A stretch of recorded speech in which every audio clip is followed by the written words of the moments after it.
उत्तर प्रदेश विधानसभा चुनाव में अपने कार्यक्रम को खत्म कर दिल्ली रवाना हुए एआईएमआईएम प्रमुख असदुद्दीन ओवैसी की गाड़ी पर 3-4 राउंड फायरिंग हुई है। असदुद्दीन ओवैसी ने खुद ट्वीट कर गाड़ी पर गोलीबारी का दावा किया है। ओवैसी ने ट्वीट किया, कुछ देर पहले छिजारसी टोल गेट पर मेरी गाड़ी पर गोलियां चलाई गई, 4 राउंड फायर हुए, 3-4 लोग थे, सबके सब भाग गए और हथियार वहीं छोड़ गए। मेरी गाड़ी पंक्चर हो गई, लेकिन मैं दूसरी गाड़ी में बैठकर वहां से निकल गया। हम सब महफूज हैं। ओवैसी की गाड़ी पर गोली चलने की जानकारी मिलते ही मौके पर पुलिस और अधिकारी पहुंच गए हैं। इस मामले में पुलिस ने एक युवक को हिरासत में लिया है। एडिशनल एसपी हापुड़ के अनुसार नोएडा के रहने वाले सचिन ने साथी के साथ मिलकर फायरिंग की थी। उन्होंने कहा कि सचिन हिरासत में लिया गया, उसके पास से 9mm की पिस्टल बरामद हुई है। सीसीटीवी फुटेज खंगालने में जुटी पुलिस। आईजी मेरठ का कहना है, पिलखुवा प्लाजा पर गोली चलने की बात कही जा रही है, हम सीसीटीवी देख रहे हैं। इस रूट से ओवैसी का काफिला जा रहा था, कुछ लोगों में आपसी बहस हुई थी, इतनी जानकारी मिली थी। फिलहाल कोई भी व्यक्ति घायल नहीं है। उन्होंने कहा कि सीसीटीवी जांच के बाद ही गोली चली है या नहीं, इसकी पुष्टि की जाएगी। अचानक एक जोरदार आवाज आई, तो हमारे साथ गाड़ी में हमारे दोस्त यामीन गाड़ी चला रहे थे, शौकत हमारे अध्यक्ष और सारिम बैठे थे। तो दूसरी जब आवाज आई तो यामीन खान ने कहा, भाई हमला हो रहा है। तो हमारे सामने हमारे हाजी साहब की टाटा सफारी थी, पीछे 2 फॉर्च्यूनर थे।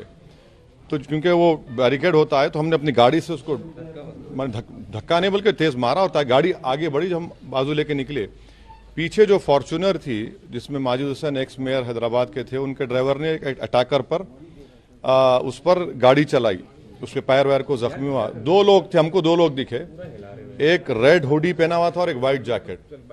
तो वो जो गाड़ी जख्मी हुई, दूसरा जो व्हाइट जैकेट पहना था, उन 2 फॉर्च्यूनर पर भी 2 राउंड फायर किया।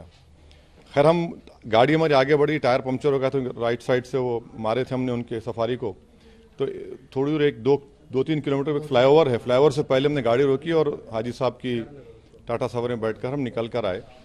अभी हमारी वहाँ के एडिशनल एसपी से बात हुई, उन्होंने कहा कि एक शूटर को पकड़ा गया है, वेपन भी मिला है और हमारी गाड़ी के ऊपर 3 निशाना थे लेफ्ट साइड के ऊपर। तो उन्होंने कहा कि वो फॉरेंसिक के लोगों को भी बुला रहे हैं और पूरा जांच करेंगे। हम तो इलेक्शन कमीशन और गवर्नमेंट ऑफ इंडिया और मुख्यमंत्री जो चीफ मिनिस्टर हैं, हम तो ये उम्मीद करेंगे कि देखें आखिर क्या है चक्कर। ये एक सिटिंग एमपी के ऊपर इस तरह का पूरे वेल प्लान्ड तरीके से होना, क्योंकि जब आप टोल गेट के पास तो गाड़ी रुकती है कैसा भी, आपकी बैरिकेड होता है, तो वहां पर इसका मतलब है कि वो लोग हमारा रेकी कर रहे थे दिन भर से और वहां पर वो रुके हुए थे, इंतजार में थे।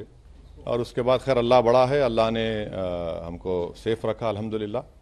मगर हम यही उम्मीद करते हैं कि इसकी इंडिपेंडेंट जांच होगी। ये पहली मरतबा नहीं हुआ है, हमको कई मरतबा धमकियाँ मिली हैं और पार्लियामेंट में भी इम्तियाज़ जलील ने पिछले पार्लियामेंट सेशन में इस मसले को उठाया भी था। आज भी इम्तियाज़ जलील को जब मालूम हुआ, हमारे एमपी को स्पीकर साहब से मिले, स्पीकर साहब ने भी कुछ किसी से बात की और हमारे घर पर कई मरतबा हमला हुआ। हम उम्मीद करते हैं कि इलेक्शन कमीशन तुरंत मौके पे फोर्स वहाँ पे पहुँची है। इसमें एक व्यक्ति जो है उसको हिरासत में लिया गया है और उससे वेपन भी बरामद हुआ है जिससे उसने फायरिंग की।